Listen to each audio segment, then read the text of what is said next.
decía que el sistema nervioso autónomo es más que todo la regulación, ¿verdad? La coordinación y el equilibrio que mantiene,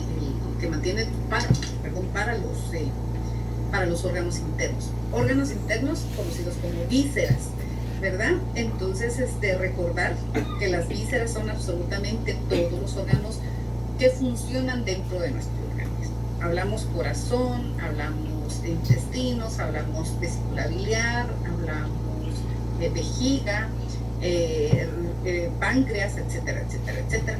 Y esto pues obviamente ocurre de manera completamente involuntaria, ¿verdad? Dice además que es el responsable del mantenimiento de la homeostasis. Esta homeostasis corporal, ¿verdad? Y por supuesto tiene que ver con las respuestas que nuestro organismo ejecuta como consecuencia a los estímulos recibidos, ¿verdad? Entonces dice que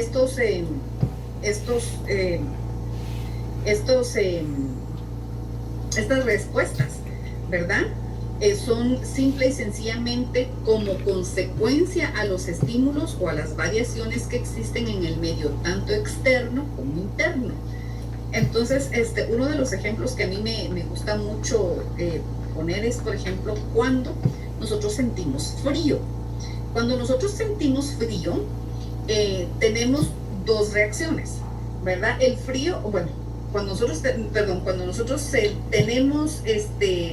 tenemos una reacción ante dos estímulos diferentes. Cuando tenemos frío, por ejemplo, estamos en un lugar frío y no tenemos suéter, lo primero que ocurre es que nos ponemos erizos, ¿verdad? Y que necesitamos, pues, de alguna forma cubrirnos y poder tener calor, poder buscar calor. El otro es, por ejemplo, cuando nosotros tenemos necesidad de evacuar, ya sea vejiga, intestino. Y si nosotros estamos recibiendo clases, si nosotros estamos en el banco, si nosotros vamos en el tráfico, ¿verdad? De repente aparece la sensación esa de, ay, me hago. Entonces la respuesta es exactamente la misma ante dos estímulos diferentes. Un estímulo es externo, que sería en el caso la temperatura, ¿verdad? Y el otro es interno. En este caso sería, pues, por ejemplo, la necesidad de evacuar, ¿verdad? Entonces les digo, el sistema autónomo lo que hace es mantener, por decirlo de alguna forma, mantener la cordura de nuestro organismo ante estos cambios. Estos cambios pueden ser externos, ¿verdad? Fuera de nuestro cuerpo, o pueden ser internos. Les decía, por ejemplo, ¿verdad? El ejemplo de la evacuación tanto de la vejiga como del intestino, ¿verdad? Podrían ser ejemplos bastante claros que nos permiten de repente comprender un poquitito ¿cómo se llama? La situación. Es que no he avanzado. Perdón. No, estoy estancada en esa, ¿cómo se llama? En esta diapositiva. Después yo ya voy. Gracias, chicos. No sé si era eso lo que me iba a decir Valesca. Sí, Valesca. Así. Es que la presentación solo dice sistema nervioso autónomo.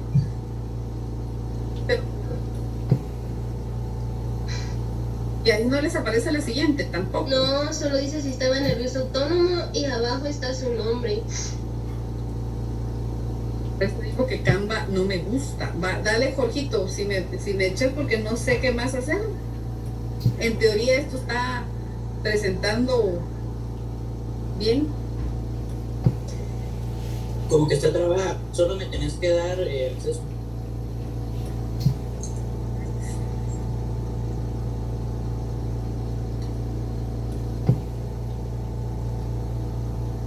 Permítanme un momento, vamos a ver qué otra cosa podríamos hacer.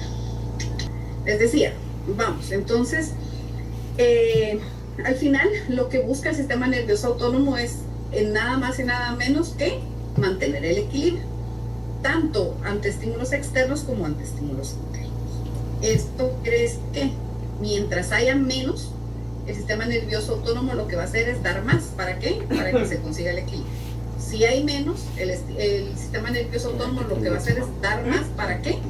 Para que se consiga el equilibrio, ¿verdad? Entonces, tanto sea el estímulo de fuera como el estímulo de fuera de nuestro cuerpo o de dentro de nuestro cuerpo, el objetivo es siempre buscar y mantener el equilibrio, ¿verdad?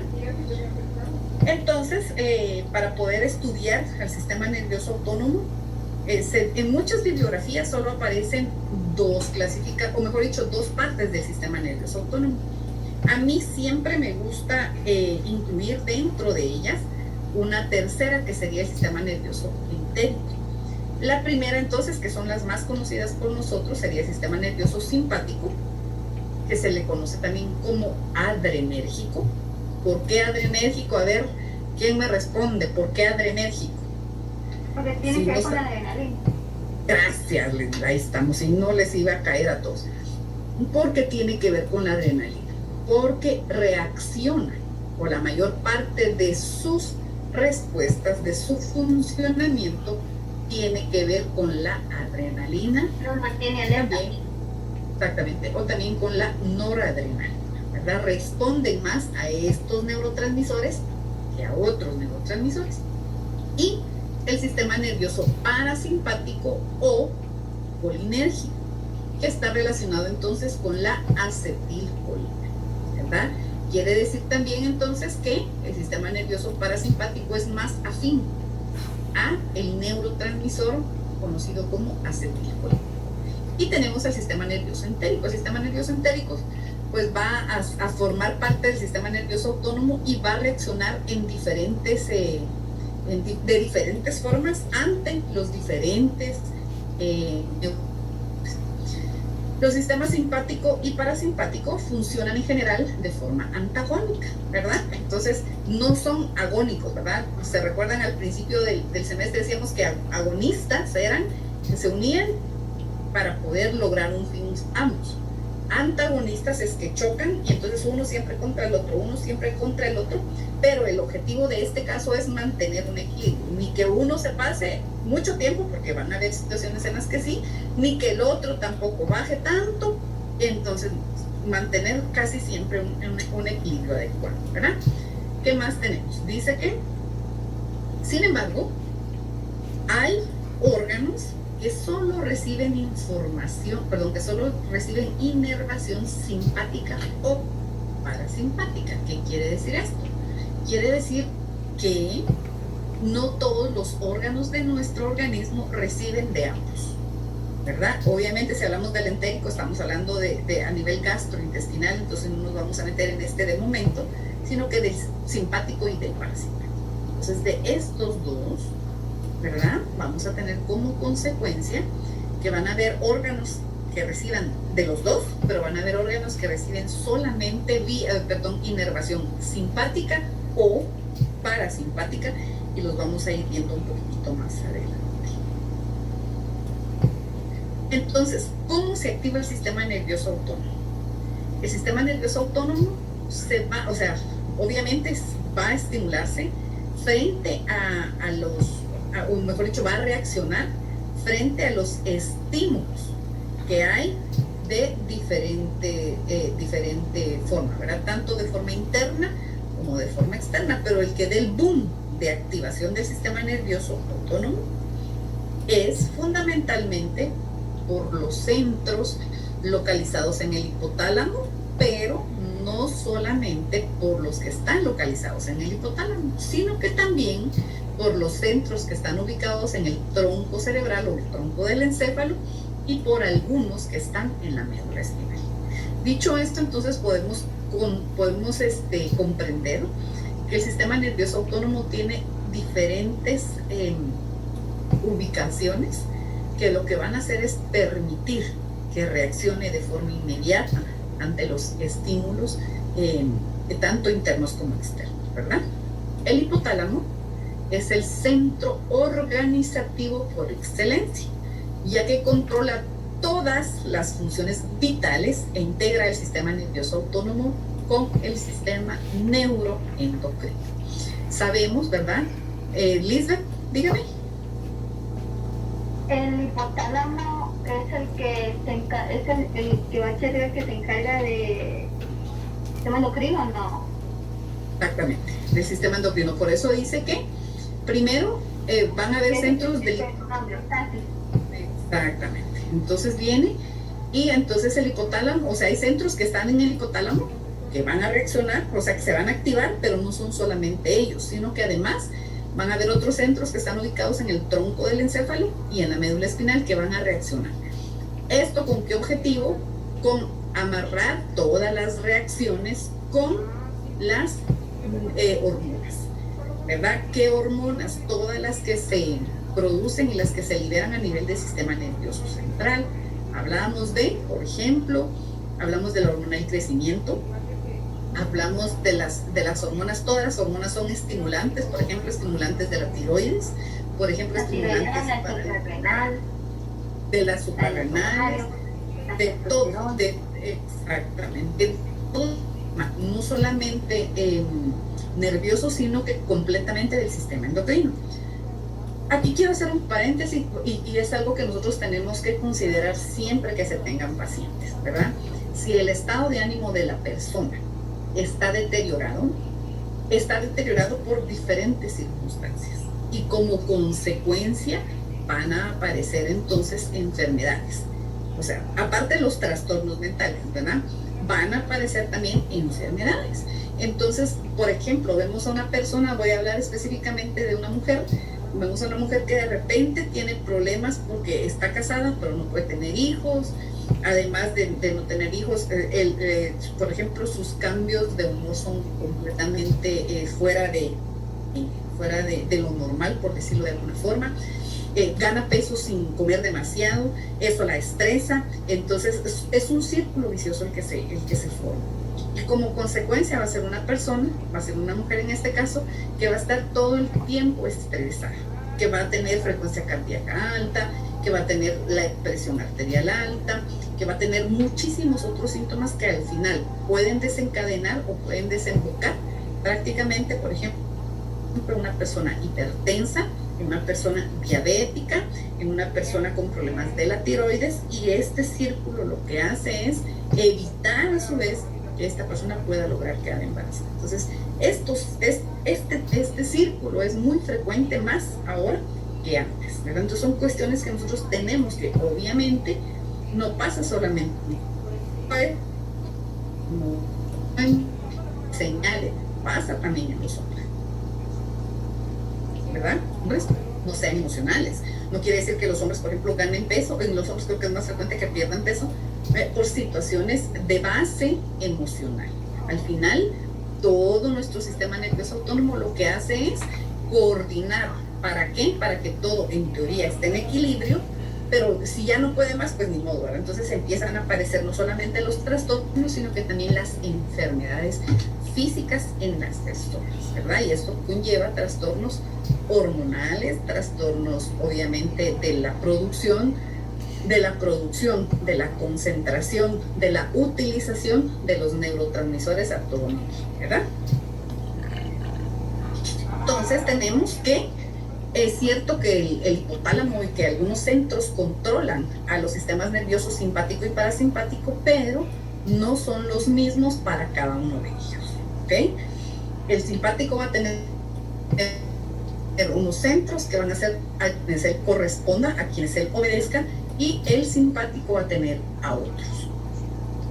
Tenemos entonces que para el sistema nervioso simpático, los centros que organizan, los centros que estimulan, los centros a quien él responde, son los centros o núcleos que están ubicados en el tronco del encéfalo. Específicamente se dice que es un núcleo que está en la parte de atrás y hacia el lado, núcleo posterolateral del tronco del encéfalo. Y aquí sería el simpático. Vamos al parasimpático. El parasimpático responde entonces a uno de los, permítanme,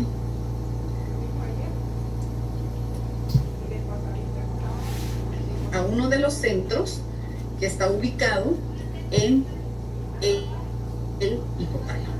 ¿Cuáles específicamente? Dice es controlado por los núcleos hipotalámicos medial y anterior. ¿Qué quiere decir? Que si hay medial y anterior, tiene que haber lateral y posterior, pero en este momento no nos interesa. Entonces, repito, para el sistema nervioso parasimpático, el centro de gobierno, el centro coordinador de él, serían los núcleos hipotalámicos medial y anterior. Y el simpático, tendríamos entonces el núcleo posterolateral del tronco del encéfalo. Entonces vemos que son centros que están en diferentes ubicaciones. ¿Por qué? Porque las reacciones, recuerden, son completamente diferentes del sistema simpático que del sistema parasimpático.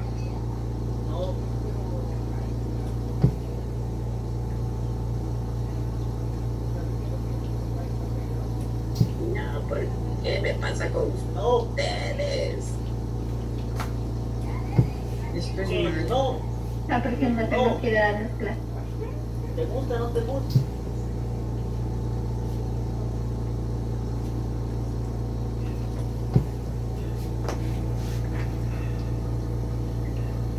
Porque con ustedes me pasa siempre, bueno, tal vez tiene su razón de ser, ustedes me tienen, ¿sí? Ustedes me comprenden.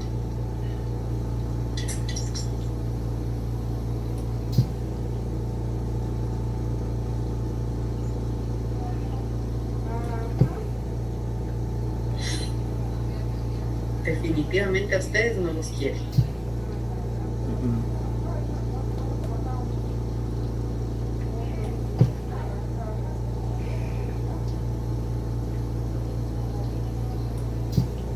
Permítame.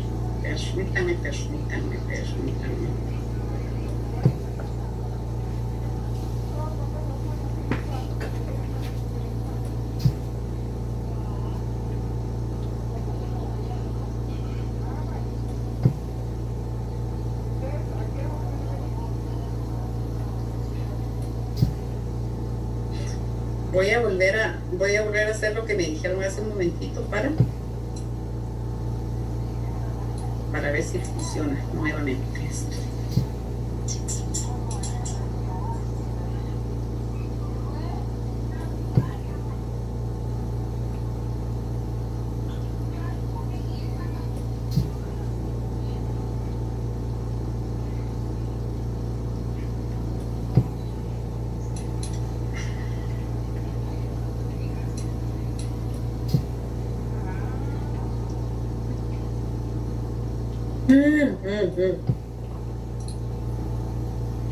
Sí, la tengo en PDF, ahorita voy a presentarla en PDF mejor porque no controladores.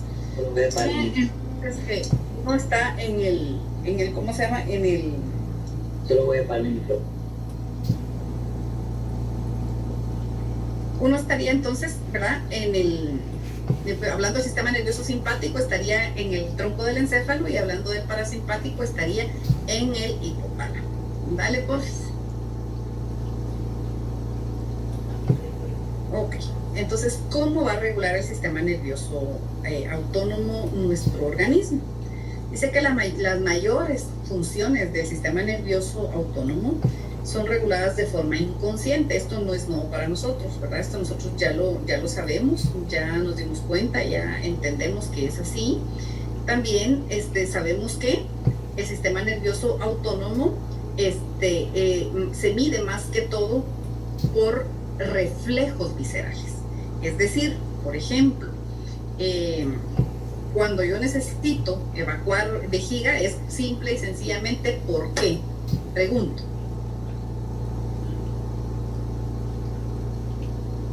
Porque ya está llena. Exactamente, porque ya está llena. Yo no sé si a alguno de ustedes le pasa, yo tengo una compañera de trabajo que eso fue hace poquitos días, ustedes almorzó, pero escuchaba yo, porque estaba hablando, gritando casi que, y de repente empieza con hipo, y entonces dice, ay, lo que pasa es de que comí demasiado. Esa también es otra de las reacciones que pudieran no ocurrir, respuesta a los reflejos viscerales, ¿verdad? Como respuesta a los reflejos viscerales. Entonces, por ejemplo, nosotros Necesitamos evacuar cuando, pues obviamente, tenemos que, cuando necesitamos, pues obviamente, sacar, ¿verdad? Dice, aunque puede ser influenciada por emociones y los estímulos somatosensoriales. Cuando dice esto me refiero a las situaciones. ¿En qué otro momento? No en este momento porque estamos en casa, pero cuando íbamos de forma presencial a la universidad, ¿en qué momento a ustedes les daban ganas de hacer pipí? Aunque no tuvieran ganas, ¿verdad? Ustedes fueron al baño, no había ningún problema, pero resulta que cuando están en clase les dan ganas de hacer pipí. ¿Cuáles serían los motivos, las causas? Pregunto. Los nervios cuando tenemos que exponer. Exactamente, así es, ¿verdad? Tengo que exponer, tengo parcial, la liga aquí me va a matar porque ni modo le toca, exactamente por eso, ¿verdad? Entonces, como usted, Johnny, es el sistema nervioso autónomo parasimpático el que lo gobierna. Larga vida, ¿verdad? Ok. Entonces dice, la corteza cerebral es el nivel más alto de integración somática del sistema nervioso autónomo, ¿verdad? Fruto de esta integración, ¿verdad? Es que un solo estímulo pudiera desatar la activación del sistema nervioso autónomo, que no solamente pudiera, por ejemplo, satisfacer las necesidades que presentamos, sino que incluso reaccionando ante algún estímulo, pudiéramos nosotros causarnos daño, ¿verdad? Sin tener la noción o sin tener la conciencia de que nos estamos causando daño, pero esto es como consecuencia de algún estímulo, ¿verdad? Llámese, por ejemplo, sobrevivir, ¿verdad? Por sobrevivir nosotros sacamos fuerza de donde sea y de repente reaccionamos, y todo esto, ¿quién nos lo permitió? Nos lo permitió el sistema nervioso autónomo, ¿verdad? También tiene que ver con nuestro comportamiento, que también tiene que ver, obviamente, en dependencia de nuestro comportamiento, nosotros vamos a tener como consecuencia manifestaciones emocionales y manifestaciones biológicas, ¿verdad? La siguiente, porfis. Entonces, ¿qué tenemos acá? La diferencia, ¿verdad? ¿Cómo se llama? Los sistemas que forman el sistema nervioso autónomo, habíamos dicho que eran prácticamente que se confrontaban, que eran antagonistas, por lo tanto tienen que ser diferentes. ¿Cuáles son las diferencias entre ellos? Entonces hay diferencias causales, lógicas, que serían las actividades que realizan, pero también hay diferencias anatómicas. Esas son las que vamos a ver en este momento. Entonces resulta que dentro de las diferencias anatómicas tenemos que el sistema nervioso simpático, bueno, ambos van a estar compuestos por neuronas. Además de estar compuestos por neuronas, van a estar compuestos por ganglios. Los ganglios, cuando vimos núcleos de la gravedad, que eran estructuras que estaban formadas por cuerpos celulares, pero que si estaban dentro del sistema nervioso central se iban a llamar núcleos, y si estaban afuera se iban a llamar ganglios. En este caso, los ganglios también forman parte del sistema nervioso autónomo. Entonces van a haber neuronas preganglionares antes del ganglio, van a haber neuronas postganglionares. Entonces aquí es donde radica la diferencia anatómica, simpático y parasimpático. En el simpático, la neurona preganglionar va a ser corta y la postganglionar va a ser larga, ¿verdad? Simpático. En el parasimpático va a ser el contrario. En el parasimpático, la neurona preganglionar va a ser larga, y la post va a ser pequeña, tan pequeña que incluso en algunos momentos, en algunas ubicaciones, esta neurona postganglionar va a estar metida en la pared del órgano. Entonces, anatómicamente, esa es la diferencia. Voy a leer. Dice en el simpático, en el sistema simpático, la fibra preganglionar es corta. Luego ocurre la sinapsis, obviamente, y después de... voy a leer esto bien. La sinapsis con una neurona postganglionar ocurre en los ganglios autonómicos localizados en el nivel paravertebral bilateral. La fibra postganglionar es larga y acaba en el órgano distal. Perdón, es larga y acaba en el órgano efector distal. Cuando dice paravertebrales es que están a la par de la columna vertebral. Y cuando dice bilaterales, obviamente está hablando de los dos lados. Vamos al parasimpático. ¿Qué dice del parasimpático? Dice, en el sistema nervioso parasimpático, la fibra preganglionar es larga, ¿verdad? Incluso, bueno, y la sinapsis ocurre a nivel distal, incluso en la misma pared del órgano efector, siendo la fibra postganglionar corta. Anatómicamente ya tenemos diferencias. La siguiente, Jorge, por favor.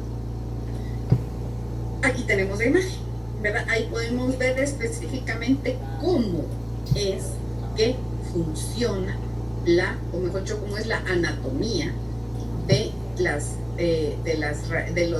neuronas pre y postganglionares de ambos sistemas, ¿verdad? Tenemos entonces el sistema nervioso, perdón, el de en medio, ¿verdad? Sería el simpático y vemos la fibra preganglionar corta y la postganglionar larga. Vemos en el parasimpático la fibra preganglionar larga y ganglionar corta, ¿ok? Entonces, ahí tendríamos prácticamente el dibujo para hacer gráfico, lo que expliqué anteriormente. Vamos a la siguiente, Regis, por favor. Ok. Entonces, además de la diferencia anatómica que tengan estos dos sistemas, también hay una diferencia en ubicación. Entonces, como tip, puede servir, ¿verdad? Como un tip, nada más no me vayan a responder así.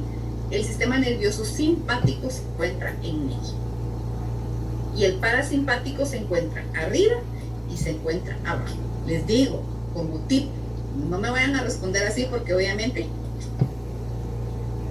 doble cero, ¿verdad? Entonces tenemos al lado izquierdo la imagen del sistema nervioso simpático y vemos que está toda la ubicación en medio, y vemos del lado derecho la imagen del sistema nervioso parasimpático. ¿Qué tenemos aquí entonces? Tenemos simple y sencillamente que la ubicación está arriba y está abajo. Vámonos primero al simpático. Y entonces el simpático, ¿qué dice? Que está prácticamente ubicado desde el segmento T1 hasta L2. ¿Qué quiere decir eso? Que está ubicado desde el espacio vertebral de la vértebra torácica 1, estas son 12, ¿verdad? Hasta la L2, que es L lumbar. Entonces está desde T1 hasta L2. Serían prácticamente 14 vértebras por donde podemos ubicar prácticamente el sistema nervioso autónomo simpático. Por el contrario, tenemos entonces a las del sistema nervioso parasimpático. Y decíamos que cuando hablamos del sistema nervioso parasimpático, como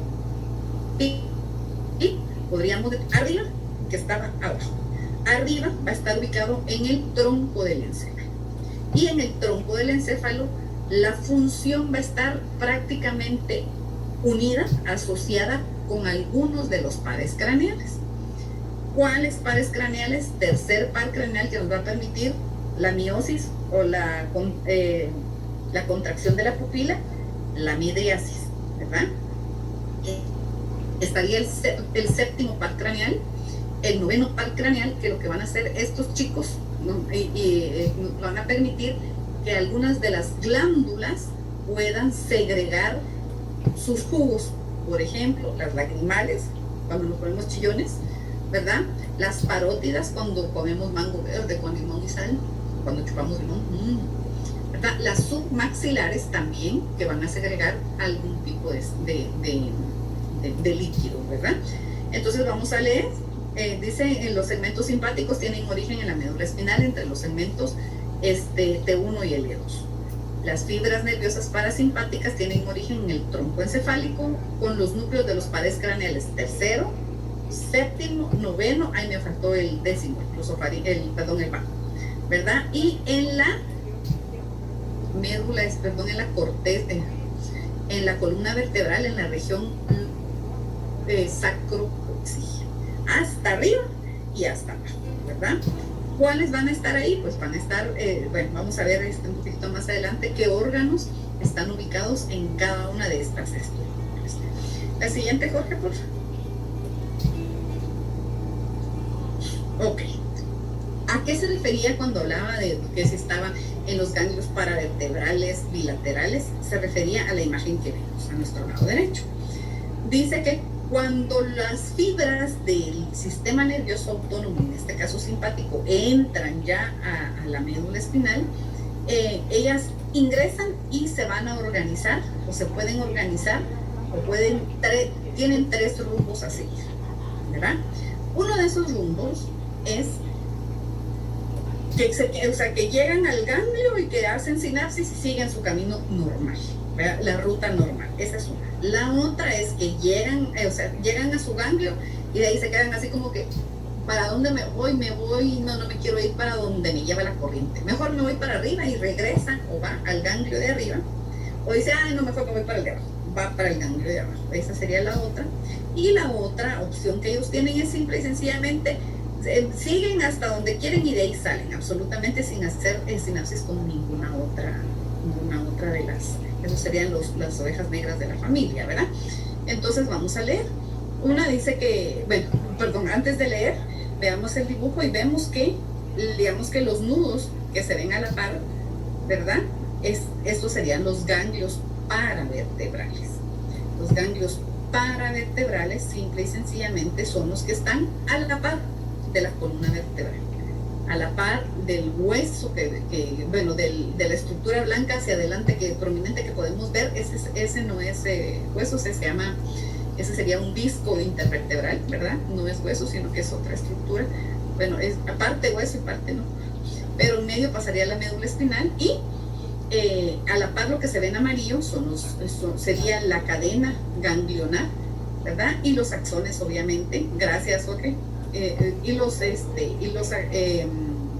axones, ¿verdad? Que forman los nervios, y los que vemos a la par, ¿verdad? Justamente que están bien señalizados, ¿verdad? Serían los ganglios. Estos ganglios, les decía, van a estar ubicados siempre a la par de la columna, y va a haber ganglio del lado derecho y va a haber ganglio del lado izquierdo. Siempre. La siguiente, Jorge, por favor.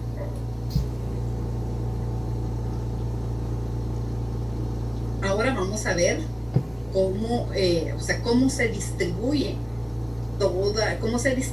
las ramas, se podría decir, o los nervios del sistema nervioso simpático. Entonces decíamos que el sistema nervioso simpático iba a estar en medio, ¿verdad? El parasimpático iba a estar arriba y abajo. El simpático, repito, en medio. ¿Cómo se va a distribuir esto? Pues van a haber tres distribuciones. T1 y T2 es una, la otra va a ser de T3 a T11, 2, y la otra de T11 a L2. Son tres distribuciones las que tienen. T1 y T2, lo que va a pasar es que en vez de irse recto, van a subir, valga la redundancia, van a subir hacia arriba y van a llegar al cuello. Del cuello, algunos pueden subir a la cabeza, y entonces ahí tener presencia ante algunos órganos. Uno de ellos sería, por ejemplo, el ojo. Insisto, ¿por qué? Constricción, dilatación. Bueno, en este caso del simpático sería dilatación de la pupila, ¿verdad? Después estaría a partir de T3 hasta hasta T11. ¿Qué va a pasar de T3, T2 hasta T11? Todas las fibras se van a ir al tórax, ¿verdad? Y además del tórax, al abdomen. Entonces, las superiores, que sería 3, 4, 5 y 6, estarían tórax. 7, 8, 9, 10 y 11 estarían para el abdomen. Entonces, en el tórax, ¿qué órganos hay? Corazón, pulmones, bronquios, bronquiolos, todo lo relacionado prácticamente al sistema nervioso respiratorio y corazón. Y en el abdomen, entonces estarían todos los órganos del abdomen.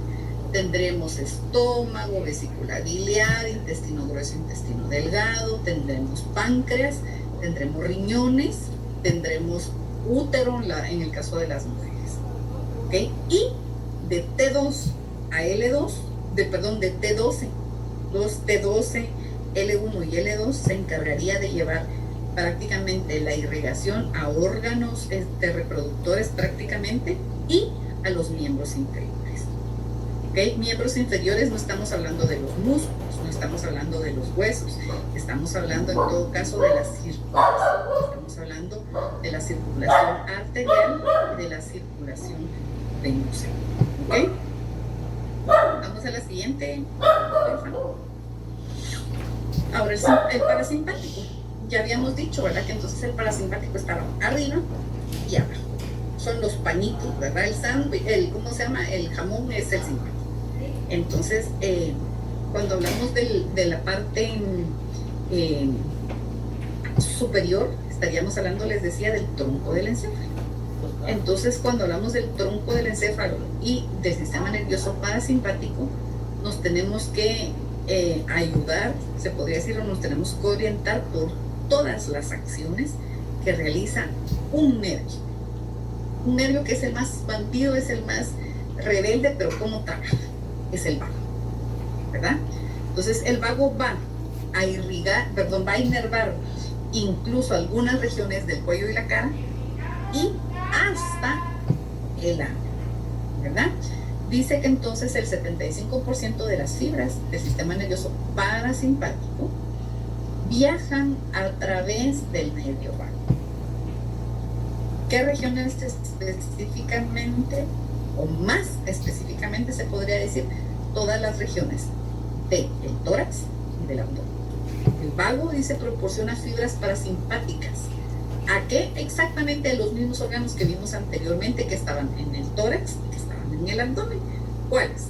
Corazón, pulmones, esófago, estómago, intestino delgado, la mitad, dice, más o menos del sistema del intestino grueso, páncreas, hígado, vesícula biliar, parte de los úretres. Entonces dice que algo importante que leímos anteriormente y que ahorita amarramos, dice que en la pared de estos órganos, ¿de cuáles? Del corazón, de los pulmones, del esófago, del estómago y de todos los que mencionamos, se encuentra la neurona postganglionar. Repito, dijimos que el sistema nervioso parasimpático, su fibra preganglionar era larga, y que la postganglionar era corta, que en algunos casos incluso podría estar ubicado el cuerpo de la neurona dentro de la pared de los órganos. A esto nos referíamos, ¿verdad?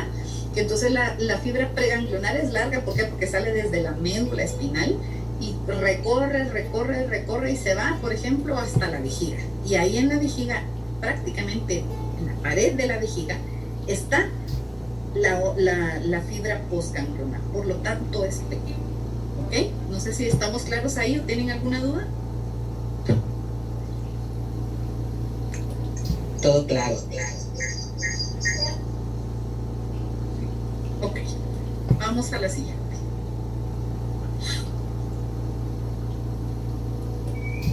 Entonces,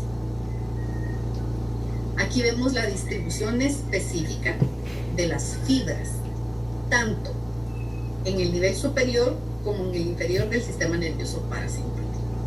Dijimos que en la porción superior iba a estar tronco del encéfalo, tercero,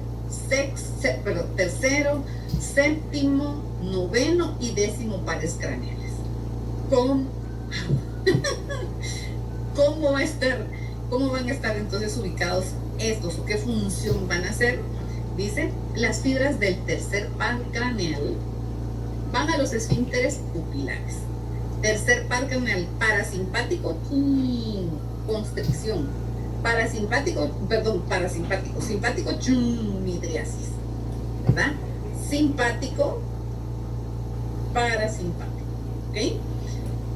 Séptimo par craneal, que sería el facial. ¿Qué va a hacer? Va a inervar las glándulas lacrimales para los dramáticos, ¿verdad? Las submaxilares, ¿sí? La mucosa nasal, que acompaña las lágrimas, que a veces son primero los mocos muchas veces y después las lágrimas, y el noveno par craneal que va a inervar la parótida. Hasta ahí la parte de arriba. Vámonos hacia abajo. Entonces, ¿qué sería? Sería prácticamente el par. Dice entonces, en estos casos, la neurona postganglionar se localiza en ganglios de los pares craneales.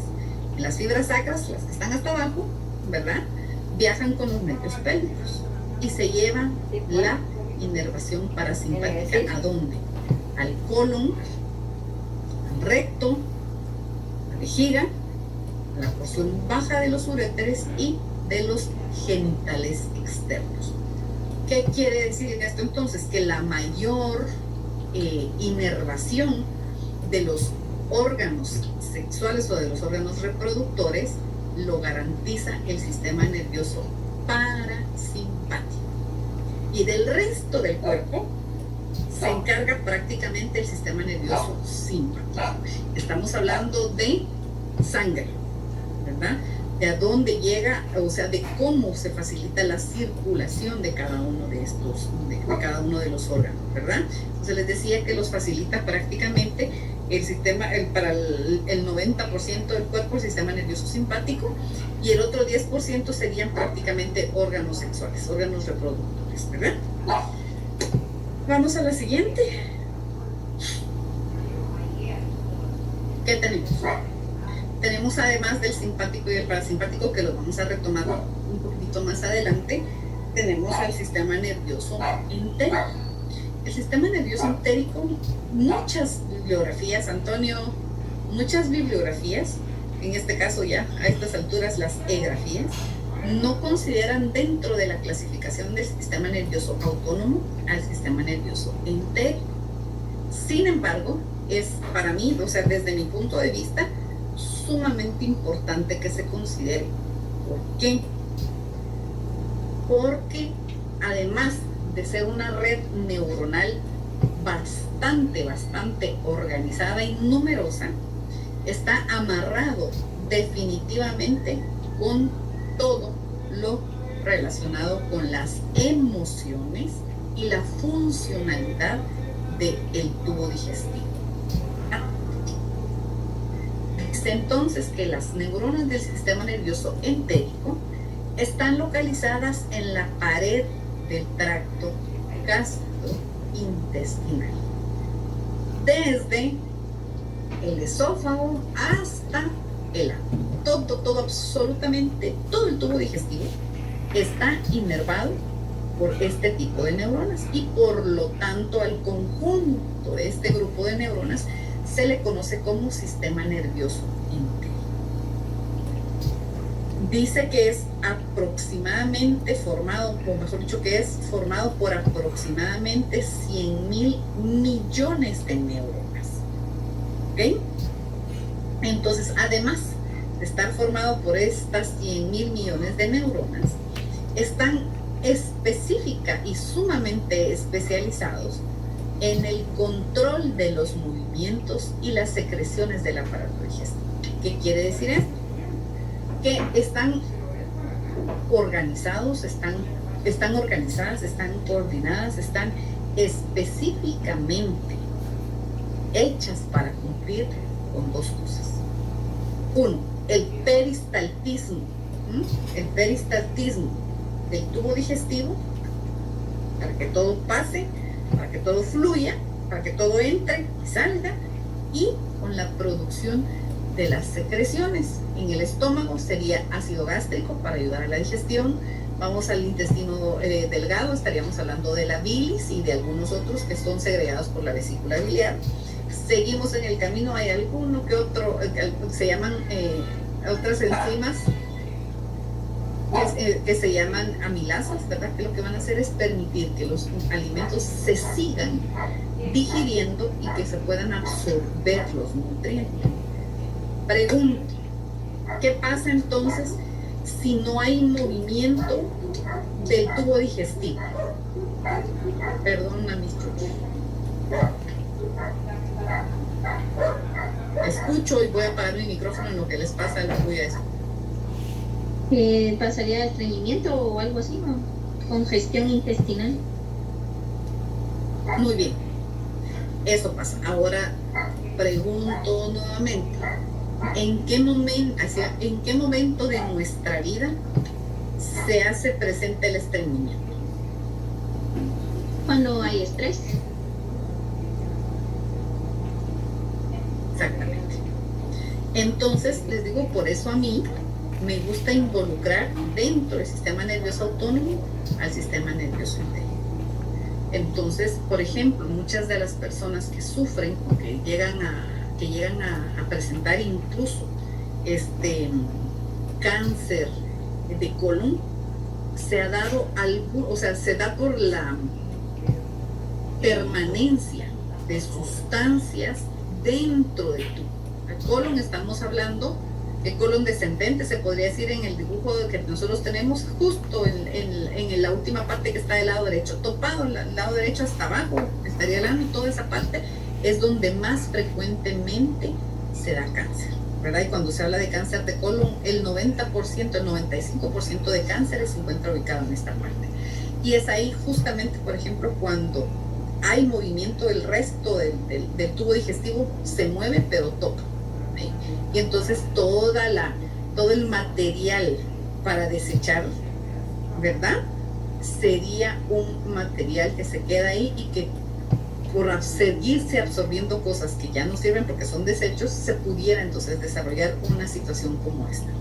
Otra de las causas para que se desarrolle un cáncer de colon, que va amarrado completamente a esto, son personas que sufren de forma exagerada de estrés. Entonces todo va amarrado. Por el otro lado, de repente pudiera ocurrir diarreas, ¿verdad? Por supuesto que pudieran ocurrir diarreas. Entonces, por ejemplo, uno de los cuadros más frecuentemente conocidos para los cánceres de colon es la irregularidad en el hábito de evacuación intestinal. Son personas que van a tener muchos días, por ejemplo, de estreñimiento, y van a haber días con diarrea. Van a haber días de estreñimiento y van a haber días de diarrea. Entonces, cuando hay cambio en el hábito digestivo, lo primero que tenemos que buscar es un cáncer a nivel de colon. Pero absolutamente tiene amarrada a esta situación, causas, ¿sí? Causas o trastornos mentales, ¿verdad? Tenemos entonces trastornos, ansiedad, tenemos estrés, tenemos que ver el cuadro completo, no tenemos que ver, la gran ya viene esta otra vez a pedir que la escuchen, no. Hay razones, ¿verdad? Hay razones, hay justificaciones, y yo sí siempre digo, lo primero que uno tiene que buscar es la causa. Lo primero que no puede uno curar. Les voy a poner un ejemplo. Tengo una compañera de trabajo que llega y me dice, mire, es que fíjese que me siento re mal, estoy mareada, yo quiero que me dé algo para el mareo porque ya no aguanto, siento que voy a vomitar. Entonces le pregunto, ¿qué? Cuénteme, porque las causas de mareo pueden ser muchas. Primero, ¿qué siente? Después entonces le digo 3 preguntas y en dependencia de sus respuestas ya yo veo si le doy o no medicamento. Entonces le digo, sí, me dice, diga, ¿ha dormido bien? No. ¿Ha comido bien? No. ¿Se siente estresada? Sí. ¿Para qué le voy a dar medicamento? El medicamento, si le doy medicamento para el mareo, lo que voy a lograr es que le dé sueño. Y entonces me va a echar la culpa porque durmió demasiado y no podía dormir en ese momento. Le quita el mareo, le quita la náusea, le quita lo demás, pero deja de funcionar. Entonces le digo, bueno. Entonces le digo, pero no, es que yo necesito descansar, sí. Pero si va a descansar, descanse de forma normal. ¿Qué es de forma normal? Pues tratar de dormir los horarios adecuados. Entonces era una persona que estaba durmiendo 1, 2, lo más 3 horas diarias, y entonces en la madrugada comía, ¿verdad? Entonces se trastorna completamente todo esto y como consecuencia pues tenemos enfermedades, pero lo que hay que tratar es la causa. Los medicamentos ayudan, sí, pero muchas veces no son el 100% útiles. ¿Por qué? Porque tenemos que tratar la causa, ¿verdad? Bien, chicos, vamos a la siguiente. ¿Cómo está organizado el sistema endocrino, el sistema nervioso entérico? Está organizado de diferentes formas. Todas las formas habidas y por haber son simple y sencillamente neuronas, ¿verdad? Neuronas que van a ser cuerpos neuronales y obviamente axones de esas neuronas. En este caso, lo que les digo, lo que va a cambiar es la organización, la forma en la que ellas están organizadas. Y cada una de las formas en las que está organizada tiene su nombre. Para empezar, dos, y uno de ellos después se subdivide en tres más. Los primeros dos, se llaman plexo mientérico o de Auerbach. Y el otro se llama plexo submucoso, y este submucoso a su vez se divide en tres. Cuando hablamos de submucoso, estamos hablando que está abajo de la mucosa. No tengo en este momento, pero vamos a ver, espérense, me voy a tomar el agua para poder demostrarles.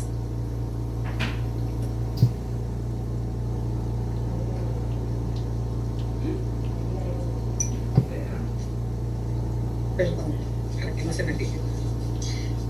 El sistema digestivo es un tubo, ¿verdad? Entonces vamos a hacer de cuenta que es un tubo que no va a tener fondo, ¿verdad? Sino que va a ser completamente vacío. Entonces, por dentro va a tener este plexo que se llama, o mejor dicho, por dentro, la capa que está acá, que voy a tratar de, ya no la voy a poder mojar toda, pero vamos a creer que todo lo que está mojado, esa sería la capa mucosa. Entonces, ¿y por qué me dicen? Bueno, mucosa. Y entonces aquí es donde se va a producir, en el caso del estómago, se produciría entonces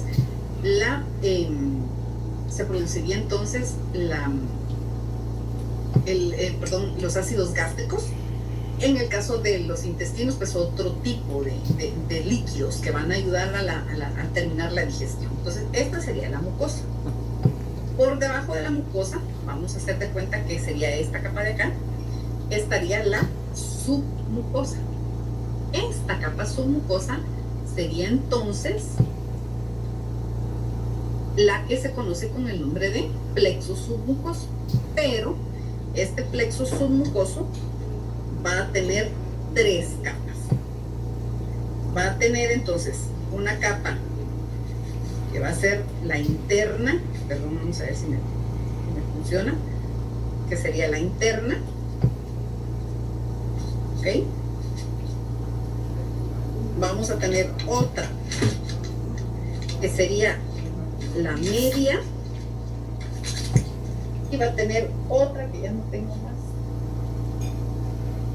ya no tengo en este momento, otra que iría encima de esto, que sería la externa, ¿ok? Vamos a regresar a la explicación. ¿Qué dice entonces? Vamos a leer. Entonces dice que el plexo submucoso, que se dividiría en tres, que son los que acabamos de ver, la capa interna sería la que se llama como, perdón, aquí era separado, es de Meissner, no de Meissner, punto. Entonces, esa más pegada sería la de Meissner. Después de la de Meissner está la de Hendle, y por último está la otra que sería como que la media, ¿verdad? ¿Cuál es el objetivo de estas capas? Que aquí las podemos ver, ahí están los nombres, ¿verdad? Y vemos uno que es Meissner, etcétera, etcétera. El objetivo es lograr que el tubo digestivo se mueva así, todo, desde el esófago hasta el ano. Ese sería uno, y el otro movimiento es este. Peristalsis y contracción. ¿Cuál es el objetivo? Que todo lo que va pasando por el tubo digestivo, perdón, que todo lo que esté dentro del tubo digestivo vaya pasando por él, hasta que lo que ya no sirve salga. Ese es el objetivo. Y resulta que cuando estamos estresados, cuando estamos ansiosos, cuando estamos preocupados, cuando, no sé, estamos tristes, etcétera, cualquier cosa, resulta que este peristaltismo, que este movimiento no se da. ¿Y qué pasa? ¡Pum! Se queda acá. Si se queda acá, ya no va a pasar. Si no pasa, ¿qué tendría entonces como consecuencia? Estreñimiento, ¿verdad?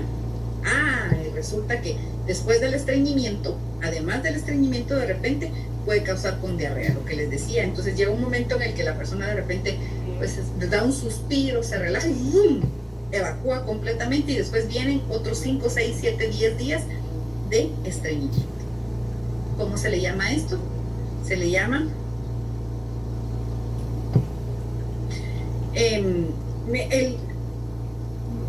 por lo menos una vez al día.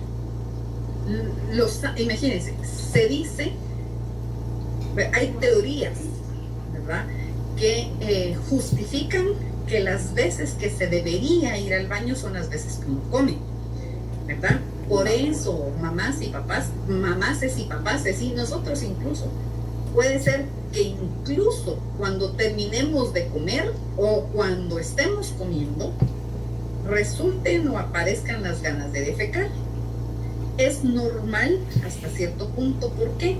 Porque al masticar, ¿verdad?, uno mastica y traga, y entonces el peristaltismo está presente.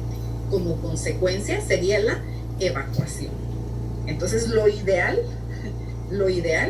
es que el tubo esté prácticamente vacío, o sea, no tendría que haber estancamiento, ¿verdad?, de producto. Entonces, como mínimo, una vez al día. Podrían ser 3 veces al día, por ejemplo, porque son los 3 tiempos que uno hace normalmente, desayuno, almuerzo y cena. Pero, por ejemplo, hay personas que comen 5 veces al día, van 5 veces al día. Obviamente, el material fecal debe tener la consistencia no diarreica, ¿verdad? Porque si es diarreico, entonces ya estamos hablando, ya tenemos que buscar otras causas, ¿verdad? Entonces les digo, como mínimo, una vez al día. Quien no está yendo un día, no, dice, no, si un día sí, un día voy, no puede ser. Todos los días come, ¿verdad? Entonces eso, y son algunos de los signos, ¿verdad?, que son los primeros que se preguntan cuando una persona consulta por ejemplo, por este tipo. Entonces les decía, ¿cómo se llama esto? ¿Cómo empieza? Pues el famoso llamado colon irritable. Y este colon irritable, si no es tratado de forma adecuada, pudiera terminar siendo un cáncer de colon. ¿Okay? Pudiera terminar siendo un cáncer de colon. Ojo. Como, fíjense, esto es normal.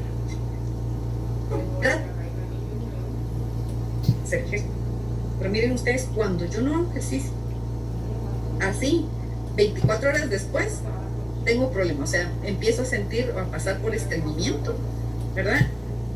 Un día vuelvo a hacer ejercicio, adiós todo. Entonces, actividad física es sumamente importante. Tengo una pacientita, amiga también, sedentaria, no es obesa, pero es sedentaria. Empezamos a hacer actividad física, ni siquiera, o sea, para mí era así como que pues, es como caminar en la casa, pero bueno, para ella significa mucho porque nunca en su vida había hecho ejercicio. Empezamos a caminar media hora, 45 minutos al día, lo hicimos por 4 semanas seguidas. Miren ustedes, me dice, te amo, no sabes las que me hago en el baño ahora y antes no podía. Entonces, simple y sencillamente, es hipertensa, y entonces también se reguló un poco las cifras de presión arterial. Ojo, tenemos que realizar un poquito de actividad física, ¿oyeron?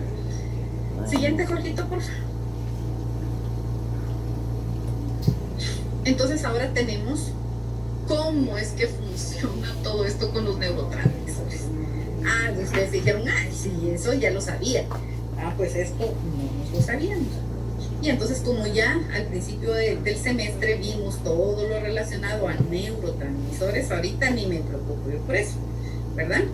No me preocupo para nada de eso, para nada en absoluto, porque yo sé que ustedes ahí están nítidos en eso.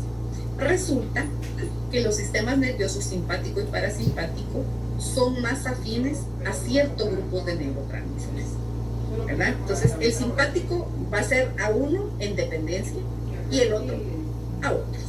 ¿Cómo está organizado esto? Primero voy a leer y después mejor les voy a explicar primero. Entonces vemos el dibujo y vemos en el dibujo, les habían dicho, Arriba, abajo, parasimpático.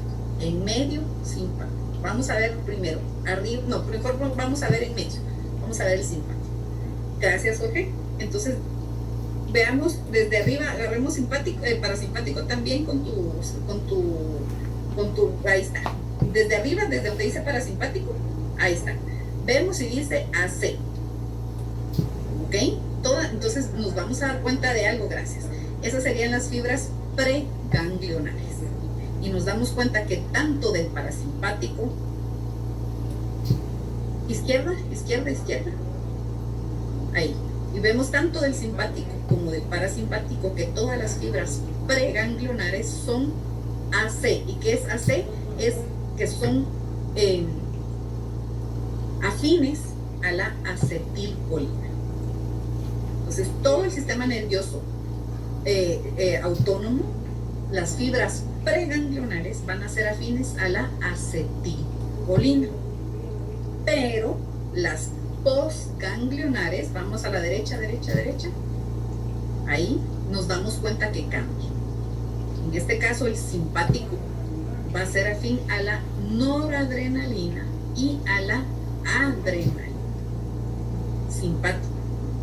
Pero el parasimpático estaría siendo afín a la acetilcolina. Vemos hasta arriba, ahora andate hasta abajo. Acetilcolina. Entonces, hagan su cuadrito ahí, no sé si su cuadrito, su cuadro sinóptico, lo que ustedes quieran, y se dan cuenta que fibras preganglionares, tanto del simpático como del parasimpático, van a ser afines a la acetilcolina. Pero las fibras postganglionares del parasimpático seguirán siendo afines a la acetilcolina. Sin embargo, los del simpático, recuérdense, simpático, necesitamos prendernos, van a ser afines entonces a la noradrenalina y a la adrenalina. ¿Ok? Ojo con esto, que va a ser tema de examen. Veamos el texto, Jorgito, por favor. Lo vamos a leer. Dice entonces, neuronas preganglionares. Las neuronas preganglionares son colinérgicas y ya vimos que tanto del simpático como del parasimpático. Eso no es negociable. Ahora vamos a las postganglionares del sistema parasimpático. Son también colinérgicas. Las del sistema nervioso simpático son adrenérgicas y secretan noradrenalina, excepto las que van a las glándulas sudoríparas, ¿verdad? Que son mínimas, y las que van a los vasos sanguíneos también son colinérgicas. Las que se dirigen a la médula suprarrenal secretan también adrenalina, pero en muy poca cantidad noradrenalina. Entonces, por favor, eso no se les puede olvidar. Todas las neuronas preganglionares son afines a la acetilcolina. Las del sistema nervioso parasimpático, las postganglionares, siguen siendo también afines a la acetilcolina, pero las del sistema nervioso simpático, las postsinápticas, serían entonces afines a la noradrenalina y a la adrenalina. Nada más. Vamos a la siguiente, por favor. Leer lo que les acabo de mencionar.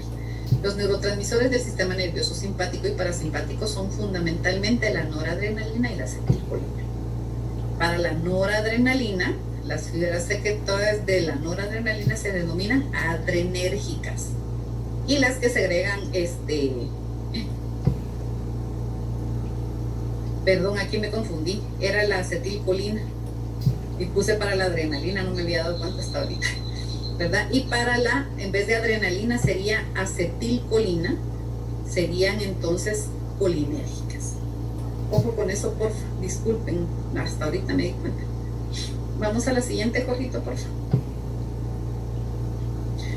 Pero resulta, mis amores, que no solamente son esos neurotransmisores. Son todos los que vemos en el cuadro de la izquierda. Pero, ojo, todos estos se mencionan ¿por qué? Se mencionan simple y sencillamente porque son todos los que pudieran, ¿verdad?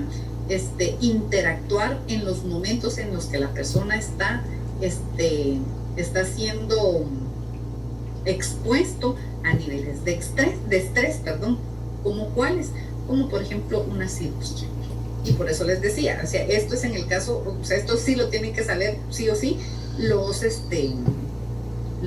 anestesiólogos, ¿verdad? Entonces todos esos neurotransmisores pueden estar, incluso algunos de esos neurotransmisores se producen como desecho en los periodos en los que la persona está expuesta a un estrés, ¿verdad? De eso no vamos a tocar nada porque no nos corresponde en este momento y solo nos complicaría más la vida. Entonces se recuerda que cuando hablábamos del sistema nervioso, que cuando hablábamos de los neurotransmisores y hablábamos de la acetilcolina, habíamos dicho que sus receptores eran de dos tipos. Unos eran muscarínicos y otros eran nicotínicos. Entonces recordémonos que del sistema nervioso, todas las neuronas preganglionares, tanto del sistema nervioso simpático como parasimpático, son afines a la acetilcolina. Y los del sistema nervioso parasimpático, las fibras postganglionares, siguen siendo también afines a la acetilcolina. El que sean afines no quiere decir que la acetilcolina haga su trabajo. Dependerá de qué, de los receptores, porque el neurotransmisor se puede producir, puede salir a buscar quién lo utiliza, las concentraciones pueden ser exageradas, pero si no hay receptores no funciona el asunto. Entonces, recordando, sabíamos que entonces que la acetilcolina tenía dos tipos de receptores, los muscarínicos y los nicotínicos. ¿Dónde van a estar y qué van a hacer? En el caso de los muscarínicos, dice que se encuentran en los órganos efectores estimulados por las neuronas postganglionares del parasimpático. Ya vimos, ¿verdad? ¿Cuáles? Corazón, músculo liso es todo, o sea, uréteres, vejiga, útero, estómago, todo eso es músculo liso, ¿verdad? Su estimulación produce bradicardia. ¿Qué quiere decir? Que por eso le decía yo a Johnny, eterna vida, porque si él está así que, o sea, pocas cosas lo pueden estresar, no solamente a él, ¿verdad? Sino que a muchas personas pocas cosas los estresan, es más, viven así como que amor y paz, ¿ok? Entonces, generalmente estas personas nunca van a sufrir de picos de taquicardia, ¿verdad? ¿Por qué? Porque la frecuencia cardíaca va a ser estable, incluso hasta baja, ¿verdad? Amor y paz, relajados. Entonces, cuando el sistema nervioso autónomo es el que está por encima de autónomo parasimpático, está por arriba del simpático, nuestra frecuencia cardíaca va a ser baja, ¿ok? Nuestra presión arterial va a ser baja. Se podría decir que, resumiendo, podemos decir que estamos hablando de un individuo en nítidas, en óptimas condiciones. Voy a seguir. Además hay broncoconstricción, ahí empieza un problema que lo voy a hablar despuesito, miosis, ¿verdad? La pupila se contrae, ahí puede haber salivación, puede haber hipermotilidad del tubo digestivo y aumento de la secreción del ácido gástrico. Generalmente todo esto que mencioné sucede durante periodos de descanso, generalmente en la noche, y entonces por eso es que de repente nosotros amanecemos babientos, no voy a decir babosos, ay, perdón, se me salió, ¿verdad? Porque producimos más saliva. Por eso es que cuando despertamos necesitamos ir a evacuar, hacer pipí o hacer popis, ¿verdad? Porque durante la noche se dio todo esto. ¿Qué pasa? ¿Alguno de ustedes es asmático por acá?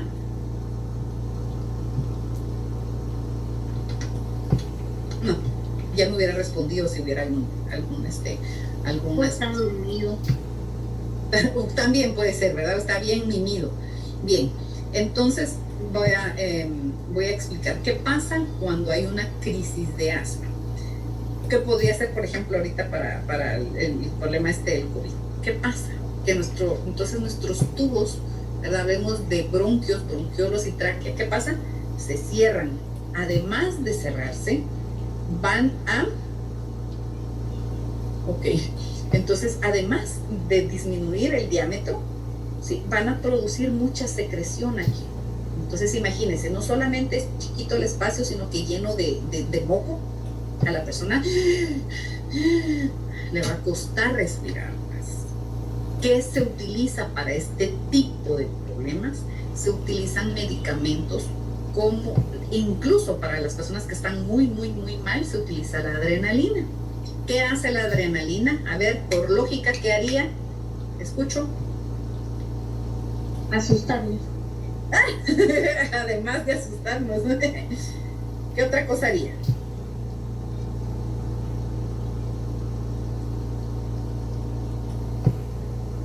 Mire, como despertar. Sí. Si ahorita lo que expliqué, que lo que hacía en este caso el parasimpático, era estrechar las vías respiratorias, y lo que buscamos es que reaccione, ¿verdad? Entonces lo que va a hacer el simpático es que va a aumentar, va a tratar de llevar al diámetro normal a las vías respiratorias. Pero si el sistema, y los medicamentos, generalmente los medicamentos que se utilizan para el asma se llaman medicamentos, son adrenérgicos, ¿verdad? Entonces, ¿qué van a hacer? Van a contrarrestar las reacciones del parasimpático. Como consecuencia, entonces, además de que se va a dilatar el bronquio, si el parasimpático nos baja la frecuencia cardíaca, el medicamento que usamos para las personas con asma les va a subir la frecuencia cardíaca, ¿verdad? Entonces, se está logrando el objetivo, que es que la persona respire mejor, pero junto con esto le estamos le estamos disparando el corazón. Entonces, son cosas que uno tiene que ir midiendo, ¿verdad? Que uno tiene que ir considerando para saber en qué momento retirar los medicamentos para las personas, ¿ok? Muy bien.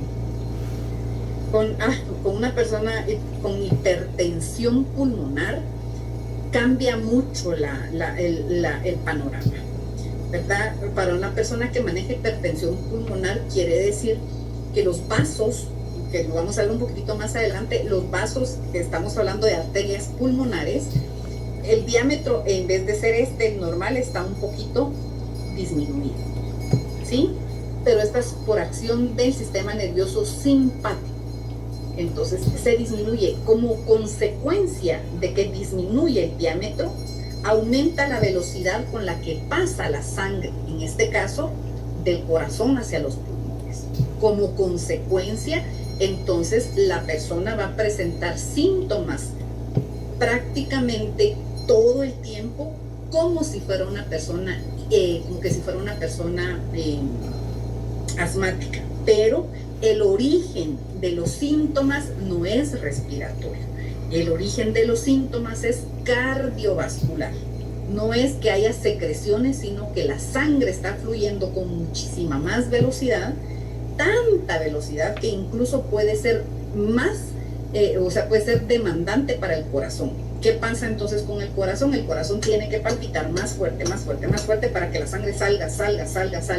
Pero muchas veces no llega a pasar eso. Entonces el corazón sigue el mismo ritmo normal, y entonces como consecuencia vamos a tener un rezago, se podría decir, de sangre entre la circulación entre el corazón y los pulmones, que lo que van a hacer es disminuir la capacidad respiratoria de la persona.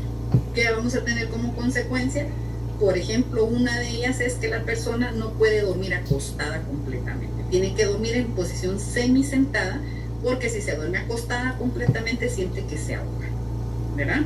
Entonces, pero no es respiratorio el asunto, sino que es a nivel de la sangre, es a nivel del circuito completo entre corazón y pulmones, pero es por la cantidad de sangre que pasa por las arterias, que no están de este tamaño, sino que disminuyen, y entonces la velocidad por la que pasa la sangre ahí se aumenta, ¿verdad?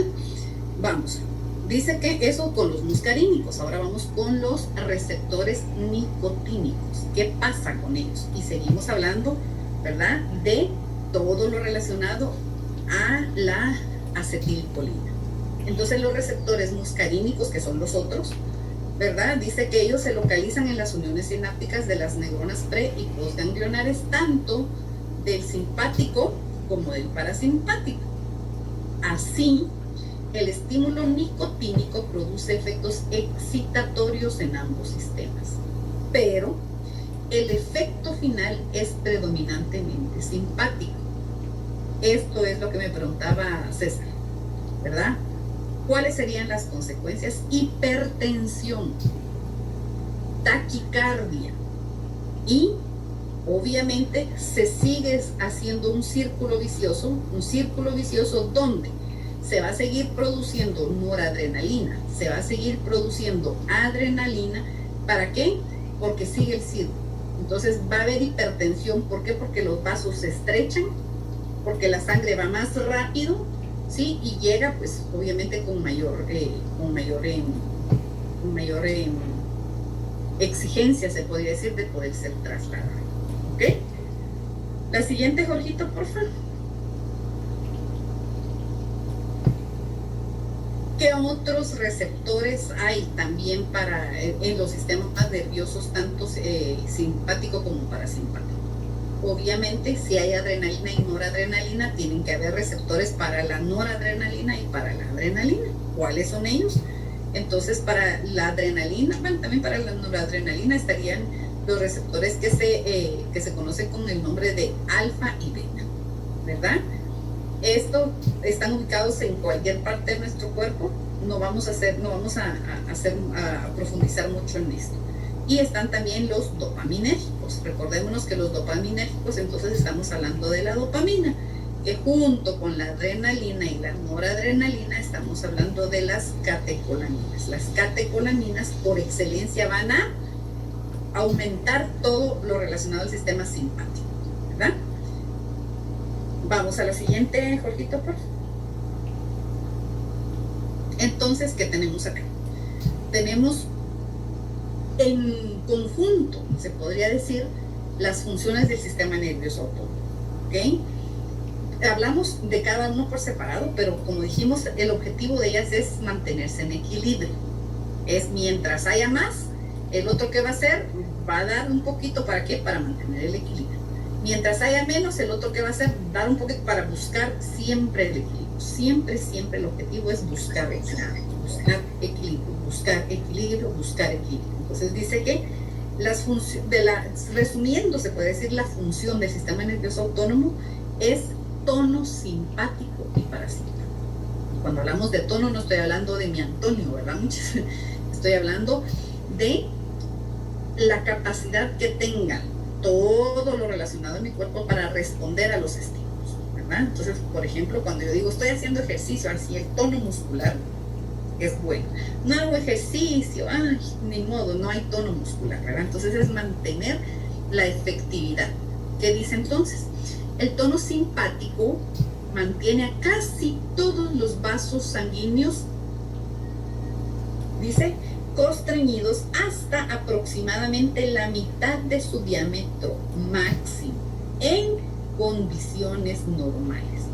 Si todas mis arterias y mis venas son de este calibre, el sistema nervioso simpático, ¿qué va a hacer? Las va a reducir a la mitad, ¿ok? Dice, si aumenta la actividad,